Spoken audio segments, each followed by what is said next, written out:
Hey guys, and welcome back to Empty Pockets Ironworks. For this week's video, I'm going to be showing you how I make a decorative wall piece, peacock feather. Be about 2 foot long, 2 foot by 6 inches or so at the widest. It's not necessarily a blacksmith project per se, but of course a lot of stuff that we do isn't. It's why we call it ironworks. Essentially, we're going to cut this out with the plasma. We're going to add some texturing. I'll use a chisel to do the vein. It's a relatively easy project. It is a little bit time consuming, depending on how much detail you want to put into it. If you're interested in ordering one of these, remember you can check us out at facebook.com/EP Ironworks. And also remember to check out my Instagram page at hasty_1983. And yeah. Without going into too much detail about this project, it'll be made out of 14 gauge. We're just going to use the little Jegs plasma, and I'll be using a few various hammers and some blocks of wood that we typically use for the other texturing videos. And I figured this would be something kind of short, sweet, and simple for this week. That way I can get some content out to you guys. I've got some big things planned.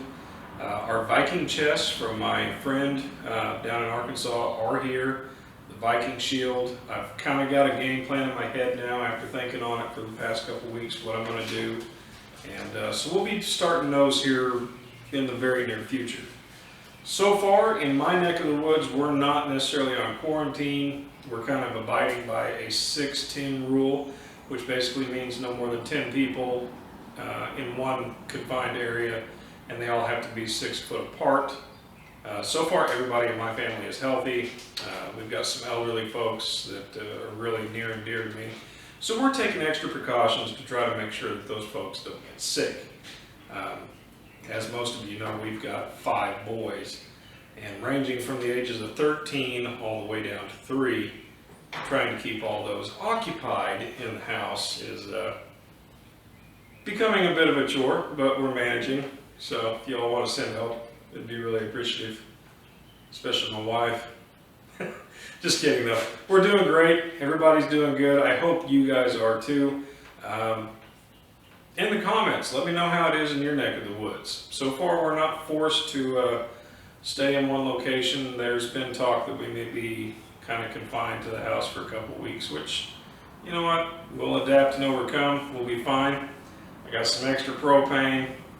Maybe make some extra stuff if I get some more time off, and we'll just roll with it. That's what we do, right?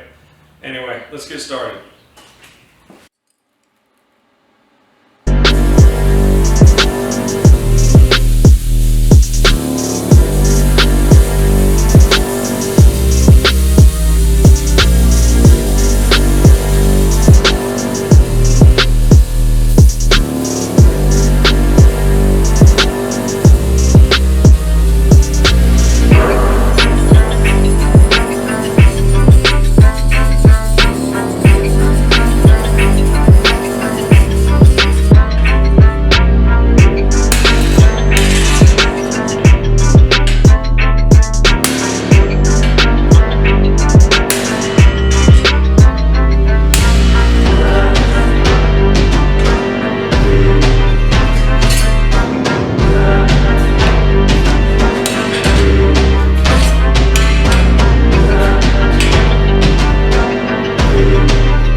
folks, so there you have it, the very abbreviated version of our peacock feathers. This is a new item. In fact, this is only the second one that I've made, and of course the first one went to my wife because she gets everything that I make the first time around. So, if you want to save your shoulder because there is a lot of hammering involved and you'd like to order one of these, remember to hit us up at facebook.com/EP Ironworks. I can't stress that enough. The traffic to the page has been phenomenal. You guys liking and sharing our videos has been absolutely more incredible than anything I could have ever imagined. And we really need this right now, especially with these trying times. Owning and operating a small business right now, it is extremely hard. Many of you know that. And so, just by you giving us a thumbs up, subscribing, sharing, that shows us that you really care, and sharing is caring. I really appreciate you all, and we'll see you here real soon. Thanks.